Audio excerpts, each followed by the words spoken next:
slog on stage. He's trying to achieve that LA look.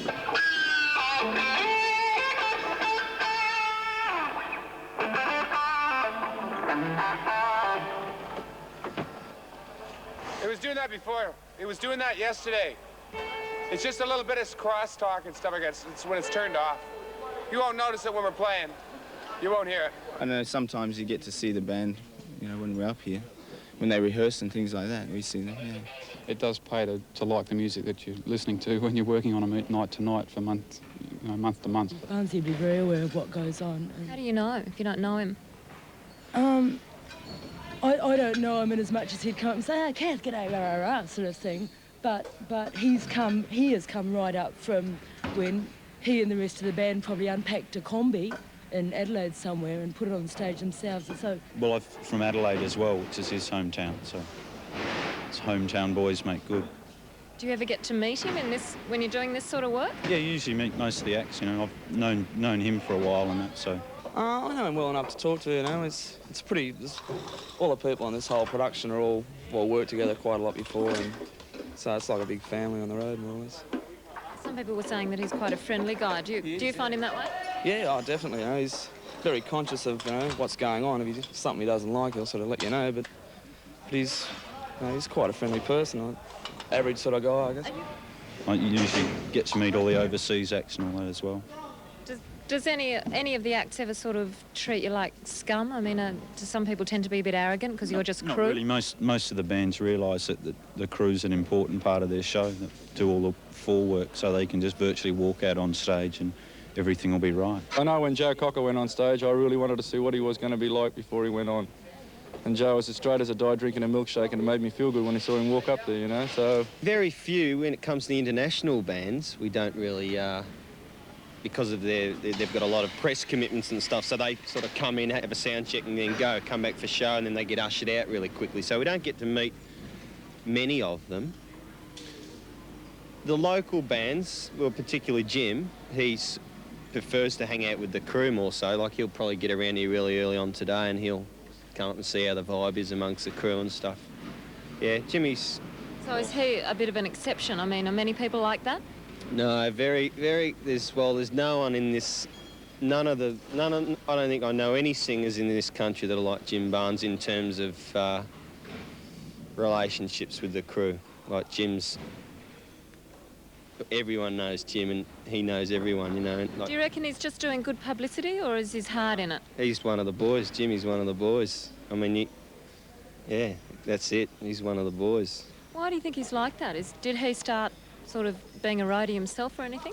Well, I'm sure he's been to a few setups and helped himself, and I mean, that's exactly how he is. I mean, I know him, but I don't know him. And I've worked with him for years, and he's always been the same. He's, you know, the bigger he's got, he hasn't really changed in terms of hanging out with the boys. You know, he's always there at the pub or having a drink. You know, he'll go and get a beer or whatever like that. He's a good guy, you know, cool guy. He's got a lot of respect among all of these guys here, you know. Well, we call him Sir James Barnes.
Okay. That's come from the side, Phil.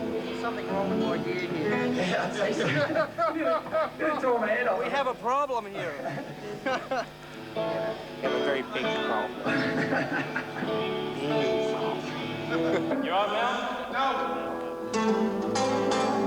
Do you have to work yourself up or calm yourself down, or what's the name of the game now? I go back and have a shower and then basically get my gear together and come back. And get back at least an hour before the show, and then, you know, start thinking about having a drink and whatnot, and, you know, get myself wound up for the show. Do you always have a drink before you go on? Not always. I like to, though.